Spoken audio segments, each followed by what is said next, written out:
Market വാച്ചിലേക്ക് സ്വാഗതം. പോകുന്ന വാരം പൂർണ്ണമായും വിപണി ഒരു സബ്ഡ്യൂഡ് നോട്ടിലായിരുന്നു, അല്ലെങ്കിൽ താഴേക്ക് പോരുന്ന കാഴ്ചയായിരുന്നു കണ്ടത്. അതിൽ തന്നെ നമ്മൾ കഴിഞ്ഞ ആഴ്ച പറഞ്ഞിരുന്ന സ്റ്റീൽ അതോറിറ്റി ഓഫ് ഇന്ത്യ ലിമിറ്റഡിൻ്റെ ഓഫർ ഫോർ സെയിലും വന്നു. നമ്മൾ പ്രതീക്ഷിച്ചിരുന്നത് ഒരുപക്ഷെ അത് നീട്ടിവെച്ചേക്കും, MMTCയുടേതുപോലെ നീട്ടിവെച്ചേക്കും എന്നായിരുന്നു. പക്ഷേ നീട്ടിവെക്കുന്നതിന് പകരം 63 രൂപ, അതും നമ്മൾ പ്രതീക്ഷിച്ചിരുന്നതാണ്. ഏകദേശം 65 രൂപയാണ് ഭുവനേന്ദ്രൻ പറഞ്ഞത്. അന്ന് ഏകദേശം 63 രൂപ ലെവലിലാണ് അതിൻ്റെ OFS നടന്നത്. അതിനെക്കുറിച്ചുള്ള ചോദ്യത്തിൽ നമുക്ക് ഭുവനേന്ദ്രനുമായുള്ള ചർച്ച തുടങ്ങാം. ഹെഡ്ജിക്യൂട്ടീസ് CEO ഭുവനേന്ദ്രൻ, തീർച്ചയായും സെയിലിന്റെ കാര്യത്തിൽ ധാരാളം പേർ അതിനുശേഷം വിളിക്കുകയും അവർ വലിയ രീതിയിൽ ഇൻവെസ്റ്റ് ചെയ്തിട്ടുണ്ട്. 69, 65 ലെവലിലെല്ലാം പലർക്കും കിട്ടിയിട്ടുണ്ട്. ഇതിൽ എന്താണ് ഒരു സ്ട്രാറ്റജി എന്ന് പലരും ചോദിക്കുന്നുണ്ടായിരുന്നു. വേൾഡ് ഓവർ തന്നെ കമ്മോഡിറ്റി പ്രൈസിലുണ്ടായിരുന്ന ഡ്രോപ്പാണ് ഈ സെക്ടർ. ഇപ്പോൾ നമുക്ക് ടാറ്റ സ്റ്റീലും ഹിൻഡാൽകോ അത് തന്നെ സെയിലിലൊക്കെ തന്നെ ഈ സെക്ടറിലൊരു ഷാർപ്പ് സെല്ലിംഗ് സോണിലാണ് ഈ സ്റ്റോക്ക്. അതാണ് ഒരു ഭാഗത്ത് ഈ സ്റ്റോക്ക് ഇത്രയും ഷാർപ്പായിട്ടുള്ള ഫോൾ വരാനുള്ള സാധ്യത. രണ്ടാമത് നമ്മൾക്കറിയാം, ഇക്കണോമിക് സിറ്റുവേഷനും പൊളിറ്റിക്കൽ സിറ്റുവേഷനും ഇന്ത്യയെ സംബന്ധിച്ചിടത്തോളം വളരെ മോശമാണ്. ഈ രണ്ട് റീസൺ കൊണ്ടാണ് ഈ സ്റ്റോക്ക് ഇത്രത്തോളം ഷാർപ്പായിട്ടുള്ള ഒരു ഫോൾ സംഭവിച്ചത്. എന്തായാലും ഗവൺമെന്റ് ഇഷ്യൂ മാറ്റിവെച്ചില്ല. ഈ വാല്യൂ ഇത്രത്തോളം 65 ലെവലിലാണ് ഇപ്പോൾ സ്റ്റോക്ക് ട്രേഡിക്ക് നടക്കുന്നത്. അതുകൊണ്ടാണ് 63 എന്ന് പറയുന്ന ഒരു ബേസ് പ്രൈസ് ഫിക്സ് ചെയ്യാനുള്ള ഒരു സാഹചര്യം. അപ്പോൾ ഇത് ലോങ് ടേം വ്യൂവിൽ നമ്മൾ ലാസ്റ്റ് വീക്ക് പറഞ്ഞ സ്ട്രാറ്റജി തന്നെയാണ്. ഈ സ്റ്റോക്കിൽ സ്റ്റേ ഇൻവെസ്റ്റഡ് എന്നുള്ള സ്ട്രാറ്റജി തന്നെയാണ്. കാരണം ലോങ് ടേം പോയിന്റ് ഓഫ് വ്യൂവിൽ 90 ബുക്ക് വാല്യൂ ഉള്ള ഒരു സ്റ്റോക്കാണ് നമുക്ക് 63 റുപ്പീസിന് കിട്ടുന്നത്.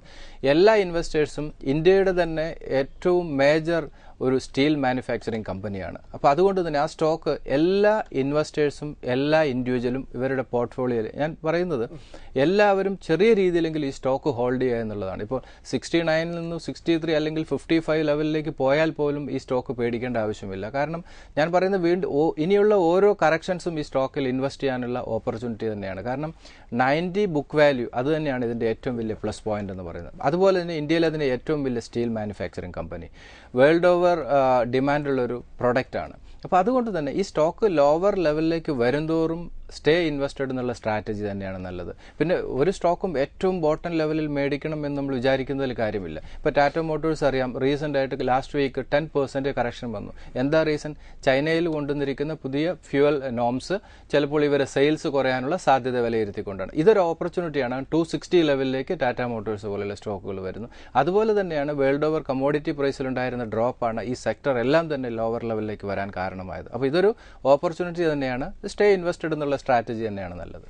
ഏകദേശം ഒരു 100% പക്കായി അതിൻ്റെ ഓഫർ ഫോർ സെയിൽ നടന്നിട്ടില്ല എന്നാണ് ഇപ്പോൾ നമുക്ക് ലഭിക്കുന്ന മാധ്യമ വിവരങ്ങൾ അനുസരിച്ചിട്ടുള്ള കാര്യങ്ങൾ. മാത്രമല്ല MMTCയുടെ OFS ഓഫർ ഫോർ സെയിൽ അത് ഏപ്രിലിലേക്കാണ് മാറ്റിവെച്ചിരിക്കുന്നത്. ആ ഓഹരി പിന്നീട് ഇടിയുകയും ഉണ്ടായി. പക്ഷേ സെയിലിനെ സംബന്ധിച്ച് പകുതി അവർ പ്രതീക്ഷിച്ചതിനേക്കാൾ, സർക്കാർ പ്രതീക്ഷിച്ചതിനേക്കാൾ പകുതി 5.82% മാത്രം ഓഹരികളെ വിൽക്കാൻ തീരുമാനിച്ചിട്ടുള്ളൂ. അപ്പോൾ മാർക്കറ്റ് നന്നാവുമ്പോൾ അല്ലെങ്കിൽ സ്ഥിതിഗതികൾ മെച്ചപ്പെടുമ്പോൾ ഇനി ബാക്കി വിൽക്കാനാണ് വെച്ചിരിക്കുന്നത്. അപ്പോൾ ഒരുപക്ഷെ 90 85 ഒക്കെ വന്നേക്കാം.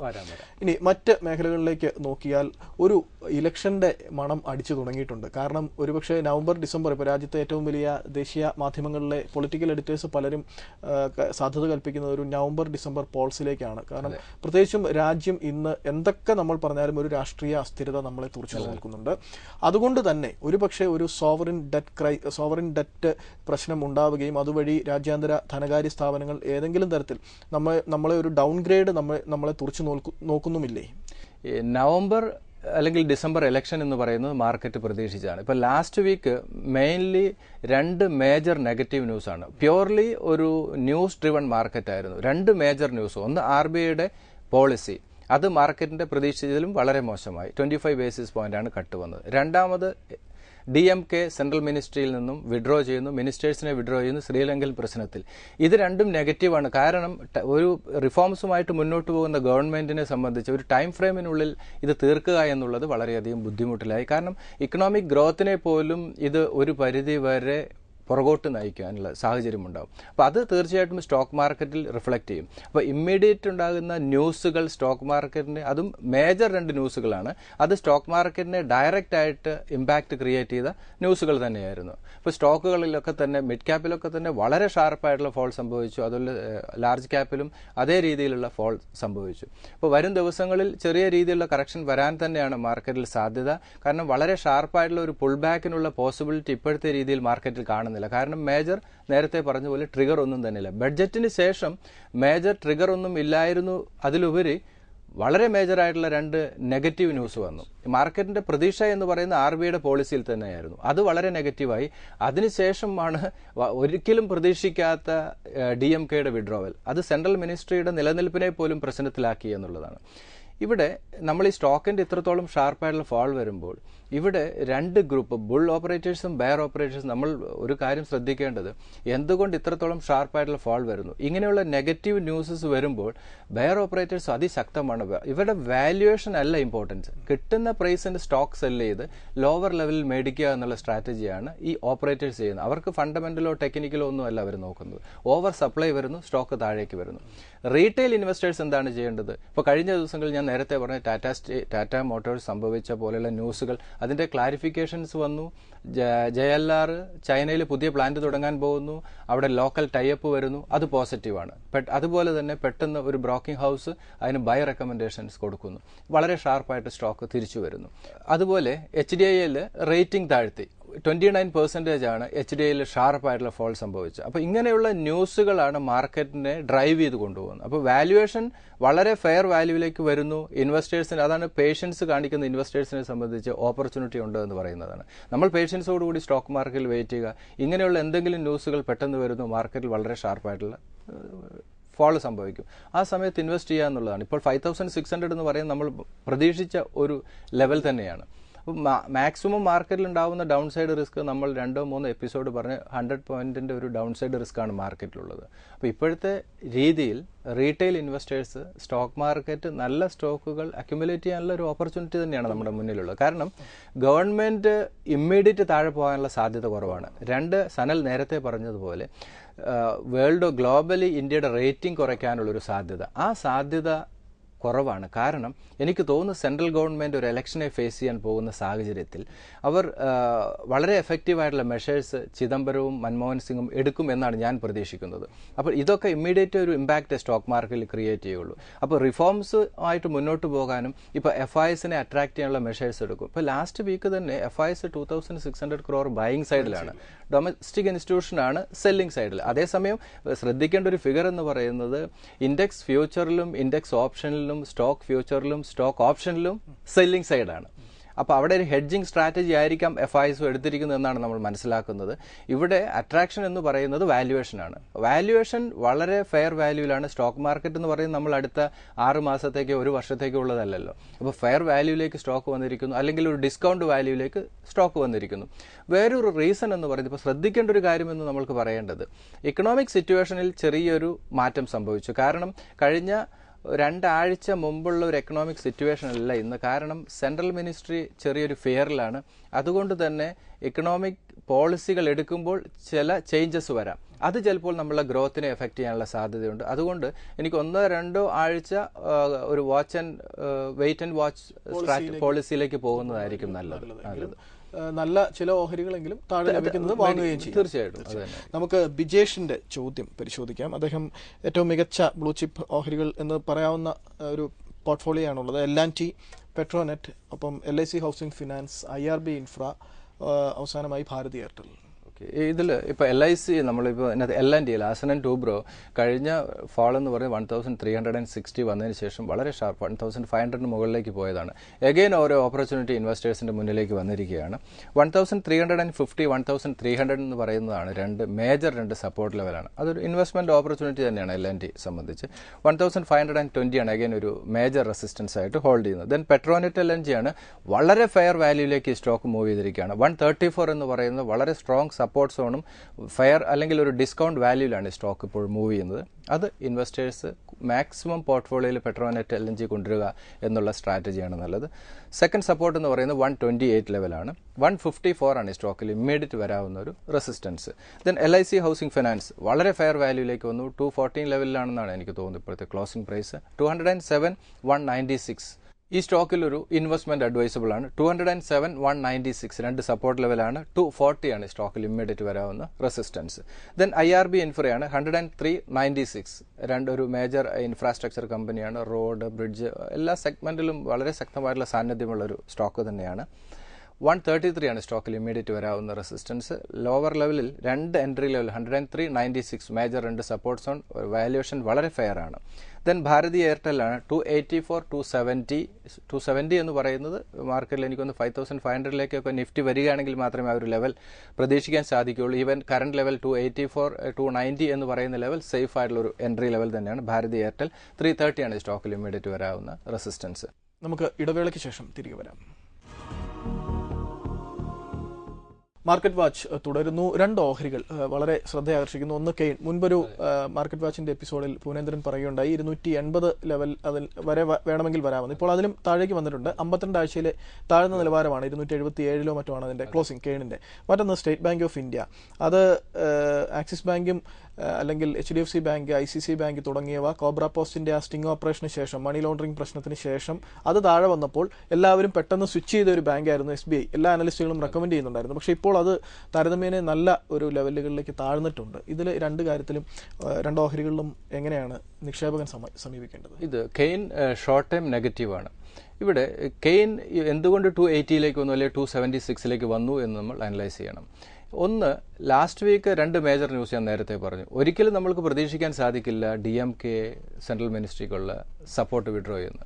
അത് കണ്ടുകൊണ്ട് സ്റ്റോക്ക് താഴേക്ക് വരുമെന്ന് പറയാൻ സാധിക്കില്ല. അപ്പോൾ വാല്യുവേഷൻ ഫെയർ ആണ്. 280 എന്ന് പറയുന്നത് നമ്മൾ ഒരു മാസം മുമ്പ് പറഞ്ഞ ലെവലിലേക്ക് വരാം. അതൊരു ഫെയർ വാല്യൂ ആണ്. ഇന്ന് ഞാൻ പറയുന്നു 280 ഫെയർ വാല്യൂ ആണ്. ടെക്നിക്കലി നോക്കുകയാണെങ്കിൽ 262 ലെവലിലേക്ക് അഗൈൻ വരാം. കാരണം 280 ബ്രേക്ക് ചെയ്ത സാഹചര്യത്തിൽ 262 വരാം. പക്ഷെ ഇവിടെ ശ്രദ്ധിക്കേണ്ട കാര്യം വാല്യുവേഷൻ ഫെയർ ആണോ എന്നുള്ളതാണ്.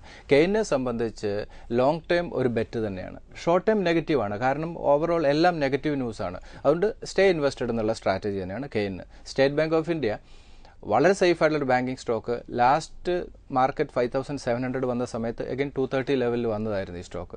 അവിടെ നിന്ന് വീണ്ടും ഷാർപ്പായിട്ടുള്ള റിക്കവർ ചെയ്യുന്നു. 2280 ലെവൽ വരെ മൂവ് ചെയ്തു.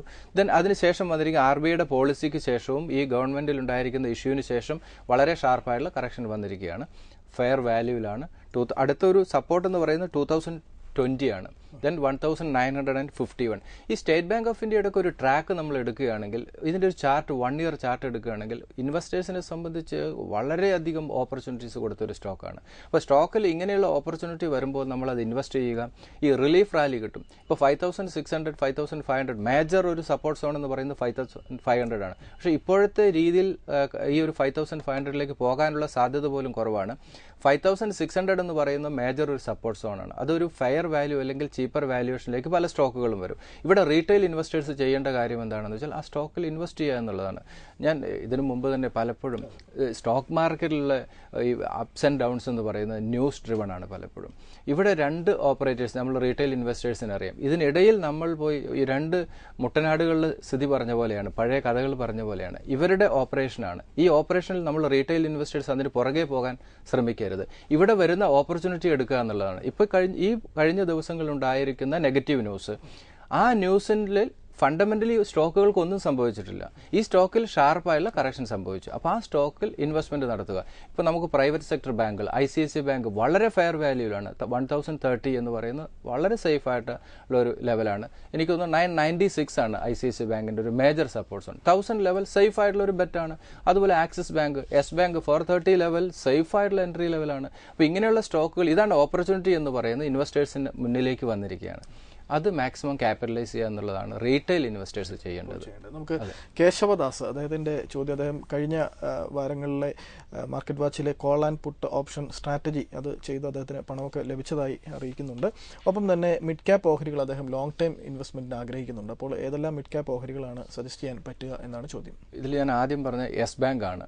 ഇത് ഈ ഒരു റെക്കമെൻഡേഷൻസ് എനിക്കൊന്ന് എല്ലാ റീറ്റെയിൽ ഇൻവെസ്റ്റേഴ്സിനും അതുപോലെ പുതുതായി സ്റ്റോക്ക് മാർക്കറ്റിൽ വരാൻ ആഗ്രഹിക്കുന്നവർക്കുള്ളൊരു പോർട്ട്ഫോളിയോ ആയിട്ട് അടുത്തൊരു 2 ഇയേഴ്സിനുള്ളൊരു പോർട്ട്ഫോളിയോ ആണ്. അടുത്തൊരു 1 ഇയറിനുള്ളിൽ ചിലപ്പോൾ ഒരു 6 മാസത്തിനുള്ളിൽ ഷാർപ്പായിട്ടുള്ള റിക്കവറി മാർക്കറ്റിൽ ലഭിക്കാം. അതല്ലെങ്കിൽ ഒരു 2 ഇയേഴ്സ് ടൈം ഫ്രെയിമോട് കൂടിയുള്ള ഇൻവെസ്റ്റ്മെന്റിന് അഡ്വൈസബിൾ ആയിട്ടുള്ള സ്റ്റോക്കാണിത്. ഒന്ന് യെസ് ബാങ്ക് ആണ്, 430 ആണ്. ഒരു സപ്പോർട്ട് ലെവൽ മാത്രമേ, ഞാനൊരു ഇൻവെസ്റ്റ്മെന്റ് ലെവൽ മാത്രമേ ഇതിൽ പറയുന്നുള്ളൂ. ദെൻ എക്സൈഡ് ഇൻഡസ്ട്രീസ് ആണ്, 122 ലെവൽ വളരെ സേഫ് ആയിട്ടുള്ള എൻട്രി ആണ്. ദെൻ ICICI ബാങ്ക് നേരത്തെ പറഞ്ഞ 996. ഈ സ്റ്റോക്കുകളൊക്കെ തന്നെ ഫണ്ടമെന്റലി വളരെ സൗണ്ടാണ്. വാല്യുവേഷൻ വളരെ ഫെയർ വാല്യൂ അല്ലെങ്കിൽ ഒരു ഡിസ്കൗണ്ട് വാല്യൂലാണ് ഇപ്പോൾ ട്രേഡിംഗ് നടക്കുന്നത്. ദെൻ അശോക് ലൈലാൻഡ് ആണ് 2240 ലെവൽ സേഫ് എൻട്രി ലെവലാണ്.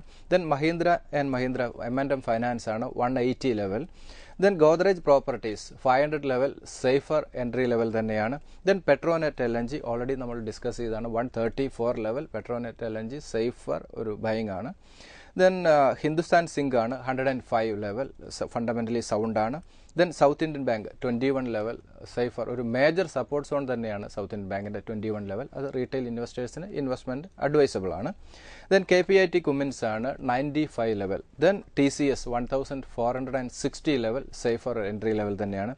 ദെൻ LIC ഹൗസിംഗ് ഫൈനാൻസ് ആണ് 207. ഈ ഒരു പോർട്ട്ഫോളിയോ ഇൻവെസ്റ്റേഴ്സിന് എല്ലാം തന്നെ ഇൻവെസ്റ്റ്മെന്റിന് പരിഗണിക്കാവുന്നതാണ്. Yes Bank, Exide Industries, Ashok Leyland, ICICI Bank, Mahindra and Mahindra Finance, Godrej Properties, then Petronet LNG, Hindustan Zinc, South Indian Bank, KPIT Cummins, TCS and LIC Housing Finance. ഈ സ്റ്റോക്കുകൾ ഈ ലെവൽ വരുമ്പോൾ ഇൻവെസ്റ്റേഴ്സ് ചെറിയ രീതിയിലെങ്കിലും ഒരു പോർട്ട്ഫോളിയോയിൽ കൊണ്ടുവരുന്നത് ലോങ് ടേം വ്യൂവിൽ നല്ല ഒരു ഇൻവെസ്റ്റ്മെന്റ് സ്ട്രാറ്റജി തന്നെയായിരിക്കും. ചിലപ്പോൾ ഒരു 6 മന്ത്സിനുള്ളിൽ തന്നെ ഒരു 30-40% റിട്ടേൺ ഈ സ്റ്റോക്കിൽ വരാനുള്ള സാധ്യതയുണ്ട്. തിരികെ വരാം ഇടവേളയ്ക്ക് ശേഷം. മാർക്കറ്റ് വാച്ച് തുടരുന്നു. അടുത്ത ആഴ്ചത്തേക്ക് ഒരു എന്തെങ്കിലും പ്രത്യേക സ്ട്രാറ്റജി എന്തെങ്കിലും ഉണ്ടോ, പ്രത്യേകിച്ചും ഫ്യൂച്ചേഴ്സ് ആൻഡ് ഓപ്ഷൻ സൈഡിൽ? ഓക്കെ, അതെ. സ്ട്രാറ്റജി എന്ന് പറയുന്നത് സിമ്പിൾ സ്ട്രാറ്റജി നമ്മൾ കൊടുക്കുന്നത്, അല്ലെങ്കിൽ കോൾ റൈറ്റ് ചെയ്യാനോ പുട്ട് റൈറ്റ് ചെയ്യാനുള്ള ഒരു സ്ട്രാറ്റജി പോലെ ഒരു സാധാരണ ഇൻവെസ്റ്റർക്ക് മനസ്സിലാകുന്ന ഒരു സ്ട്രാറ്റജി. നമ്മൾ 5900 ലെവലിലുള്ള സമയത്ത് ഒരു മേജർ ന്യൂസിനെ ബേസ് ചെയ്തിട്ടായിരുന്നു കോളും പുട്ടും സ്ട്രാറ്റജി പറഞ്ഞത്. അതുപോലെ ഇപ്പോഴത്തെ രീതിയിൽ കോളും പുട്ടും സ്ട്രാറ്റജി വേണ്ട. എനിക്കൊന്ന് 5900-ന്റെയോ 6000-ന്റെയോ കോൾ ബൈ ചെയ്യുക. കാരണം എനിക്ക് 8 രൂപ 10 രൂപ ലെവലിൽ ഇപ്പോൾ അവൈലബിൾ ആണ് നെക്സ്റ്റ് മന്ത്. അത് നമുക്ക് നഷ്ടപ്പെടുകയാണെങ്കിൽ 10 രൂപ മാത്രമേ നഷ്ടപ്പെടുകയുള്ളൂ. മാർക്കറ്റിൽ ഒരു ഓപ്പർച്യൂണിറ്റി ലഭിക്കുകയാണെങ്കിൽ നല്ല റിട്ടേൺ, 2 എപ്പിസോഡ് മുമ്പ് നമ്മൾ റെക്കമെൻഡ് ചെയ്ത രീതിയിൽ വളരെ ഷാർപ്പായിട്ടുള്ള ഒരു പ്രോഫിറ്റ് കിട്ടാനുള്ള സാധ്യതയുണ്ട്. ഡൗൺ സൈഡ് റിസ്ക് എന്ന് പറയുന്നത് 10 രൂപയുടെ ഉള്ളൂ. ഒരു ഇൻഷുറൻസ് പ്രീമിയം എടുക്കുന്ന രീതിയിൽ ഈ ഒരു ഓപ്പർച്യൂണിറ്റി ഒരു ചിലപ്പോൾ ഒരു ഓവർസോൾഡ് സോണിൽ നിന്ന് മാർക്കറ്റിൽ ഒരു റിക്കവറി ലഭിക്കാനുള്ള സാധ്യതയുണ്ട്. അതുകൊണ്ട് ഇൻവെസ്റ്റേഴ്സ് 6000-ന്റെ കോൾ ഓപ്ഷൻ ബൈ ചെയ്യുക എന്നുള്ള സ്ട്രാറ്റജി. മേജർ ന്യൂസുകളൊന്നും നെക്സ്റ്റ് വീക്ക് ഇല്ല. ഗവൺമെന്റ് ഏതെങ്കിലും അനൗൺസ്മെന്റുകൾ അതല്ലെങ്കിൽ ഈ മാർക്കറ്റിനെ ബൂസ്റ്റ് ചെയ്യാനുള്ള എടുക്കുന്ന മെഷേഴ്സ് ചിലപ്പോൾ ഒരു റിക്കവറിക്ക് കാരണമായേക്കാം. അപ്പോൾ തീർച്ചയായും ഇത് ഇപ്പോഴത്തെ ഒരു നിക്ഷേപ അവസരമായി തന്നെ കാണുക. പ്രതീക്ഷിക്കാത്ത ചില കാര്യങ്ങൾ സംഭവിച്ചു എന്നത് യാഥാർത്ഥ്യമാണ്. പക്ഷേ മാർക്കറ്റ് അതിന്റെ പേരിൽ വലിയ രീതിയിൽ താഴെ പോകുമെന്നോ ഇവിടുത്തെ സോവറിൻ ഡെറ്റിന്റെ പേരിൽ ഒരു ഗ്ലോബൽ ഏജൻസി, പ്രത്യേകിച്ചും ഗോൾഡ്മാൻ സാക്സ് പോലെയുള്ള ഏജൻസികൾ ഇന്ത്യയെ ഡൗൺഗ്രേഡ് ചെയ്യുമെന്നോ ഇപ്പോൾ ആരും പ്രതീക്ഷിക്കുന്നില്ല. അങ്ങനെ വരാനുള്ള സാധ്യതകൾ താരതമ്യേന കുറവാണ്. പിന്നെ നവംബർ ഡിസംബറിലെ ഒരു തിരഞ്ഞെടുപ്പ് മുന്നിൽ കണ്ടുകൊണ്ട് ഇപ്പോഴത്തെ ഒരു പൊളിറ്റിക്കൽ അൺസ്റ്റേബിൾ ആയ ഒരു സിറ്റുവേഷനെ ബേസ് ചെയ്തിട്ടും കൂടിയാണ് മാർക്കറ്റ് താഴെ വന്നത്. അതെല്ലാം മാറാവുന്നതേ ഉള്ളൂ. 12 ഓഹരികളുടെ ഒരു പോർട്ട്ഫോളിയോ ശരാശരി നിക്ഷേപകർക്കായി ഇപ്പോഴത്തെ ഈ ഇടിവ് അവസരമാക്കാനായി ഭുവനേന്ദ്രൻ നിർദ്ദേശിക്കുന്നുണ്ട്. അവ ഏതാണെന്ന് ഞാൻ ഒറ്റനോട്ടത്തിൽ ഒന്നുകൂടി പറയാം. Yes Bank, Exide Industries, ICICI Bank, KPIT Cummins, LIC Housing Finance, TCS, Ashok Leyland, Mahindra and Mahindra Finance, Godrej Properties, Petronet, Hindustan Zinc, South Indian Bank എന്നിവയാണ് ഈ 12 അംഗ പോർട്ട്ഫോളിയോ.